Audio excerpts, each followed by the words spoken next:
Why did you volunteer for the war? Did you ever regret it? No, I never regret it. Because I think that was the thing to do. I wanted to fight for my country, and I did. Okay, do you remember seeing someone die? Yes. Some man died next to me. He was killed by a sniper. And we got rid of the sniper then too. He evened it up. Were you afraid of dying? I don't think so. I'm not afraid to die now. I never was, I think. And then, when we first landed in New Guinea, about that going up the hill, why we were there about a week, and then they put us up on front lines, you know. Well, in the meantime, we'd be hearing artillery shells flying, you know. And some gets you a little nervous, you know. And then after we got up there, then one of the men wandered off and he started walking up a little hill, see. He didn't know there was a Jap. He wandered off from his unit and he was walking up the hill.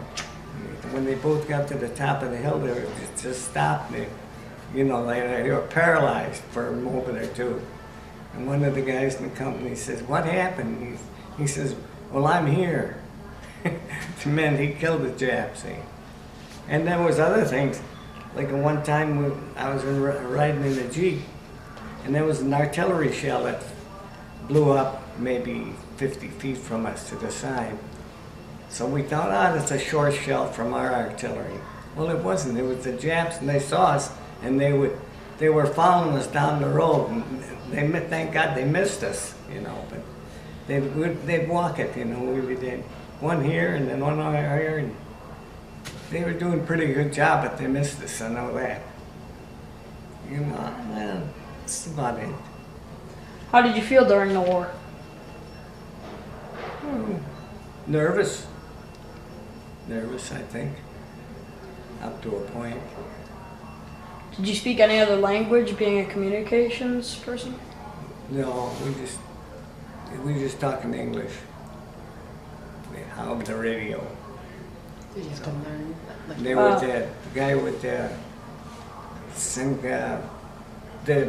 infantry would call up and say what they wanted fired on, you know, what they wanted us to shell. Well, they'd get their little map out, and they had pictures. The Army had pictures of every square foot of the whole Pacific, and of Europe too, I assume. So they could always zero in on everything, see.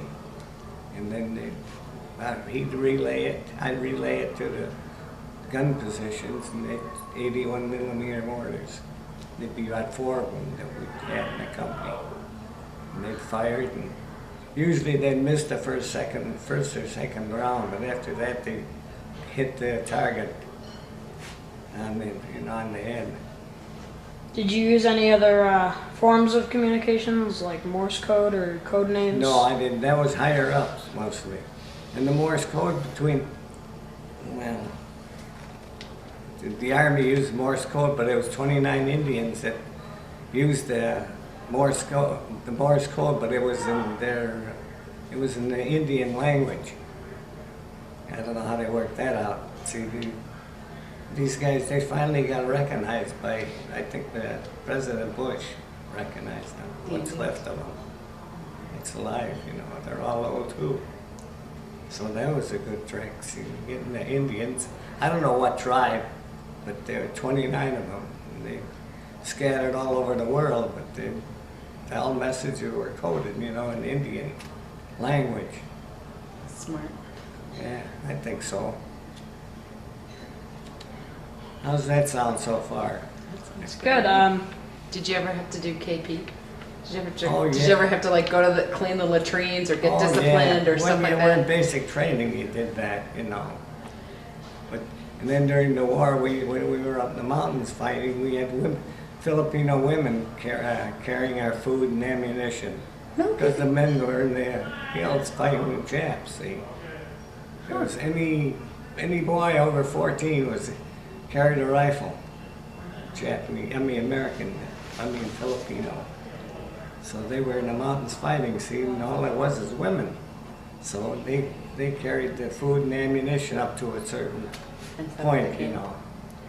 Then the women set up the camp, like, or how did they? Well, they carried the ammunition for us, and the food they carried was in KPs and C rations. yeah, C ration and K ration, I guess it was. I couldn't think of what it was. But otherwise, when we were in rest camp, it was done by Filipino women, most of them. I ate a lot of Filipino food, I'll tell you that. Did you come to love it? I do. I still like some of it. What other There's- kinds of food did you eat during the war? Well, mainly the K rations and C rations. C rations came into a can, like Campbell's soup or something, small one. And then K ration was in a box about this big, this wide, and about an inch and a half thick. There, everything you wanted was in there. They even gave you cigarettes to get you hooked on that. And they give you a pack of cigarettes every day. Came with breakfast. That's why all the guys are dying now from cigarettes, because they got them free. Don't smoke when you get old enough.